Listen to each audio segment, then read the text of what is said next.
When it comes to creative spaces, I have always been very protective of my ideas. I have an idea, and it's not a complete one yet, and I'm too tired to write it down right now, so I'm recording it. I want to make a visual. Hold on, let me gather my thoughts. Real quick. The idea is to make a visual archive. It's going to be a visual project. Currently, the inspiration is, I don't know, documentary style with the aesthetic of home video tapes. I think that's the look I'm gonna go for. Home video. This is probably my 4th time watching this show, but I've been watching How I Met Your Mother, so a little narrative style background. Bob Saget, man. When it comes to creativity, I think one of the best ways to let a good idea die is to share it with the wrong person. So you know how when somebody gets pregnant and they wait till at least 3 months to tell people?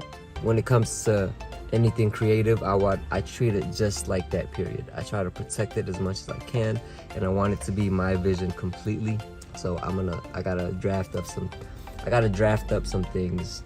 Yeah, it's gonna be a process, but this is me recording the process. I'm probably gonna look a mess. That's because I am. That's always a good thing. Yeah, there's beauty in chaos. One of the things I've learned is that some of the people that can be very critical of your creative ideas are people you love. There are certain people that I will trust with my life and I love them to death, but I will never share a creative idea with them. And there's nothing that's wrong with them. It's just, personally, I already know the kind of feedback I'm gonna get. And it's gonna take me off of my course. When I have a rhythm, I know who can feed into it and who can.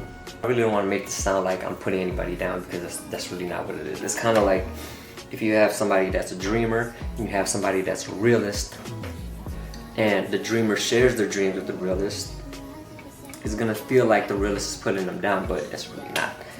They just see the world through different lenses, have 2 different perspectives. So nobody's at fault. It's just two colliding things. There's been one person that I always share my creative ideas with.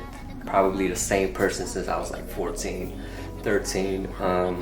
Yeah, actually we're gonna call it. Your parents are such amazing humans that I just know you are going to be the most kind-hearted, genuine soul to walk the face of this earth.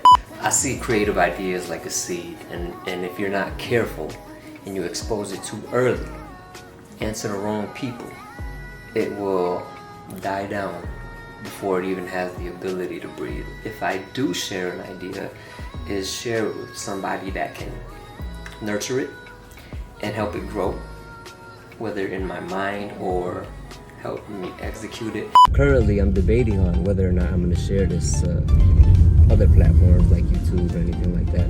This is going to be a collective of videos, pictures that I'm going to leave for my son.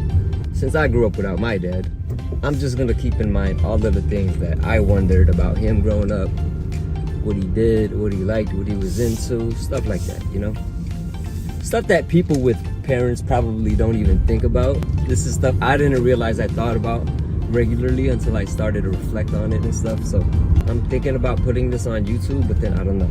Every time I tell somebody I'm gonna put something on YouTube, they'll be like, what's your target, or who's your target audience? Well, in this case, he's not born yet, so at this point, I don't really have one. Who's gonna watch it? I don't know. But, you know, maybe it can help somebody or inspire somebody. That could be a good thing too. I mean, if 2 people watch it, this video can have 2 views as long as the one person is you, son. That is all I need.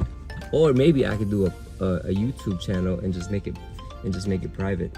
There's so many things, so many ways I can do with this, but this is just to get the ball rolling. My head is spinning right now. Listen, son, when you watch this, man, I really hope, actually, I don't know if I really hope. Half of me hopes you grow up to be a dreamer, and the other half of me wants to protect you from all the heartbreak that comes with it.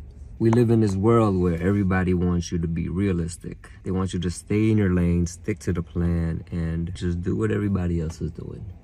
But I just know God is gonna make you for something special.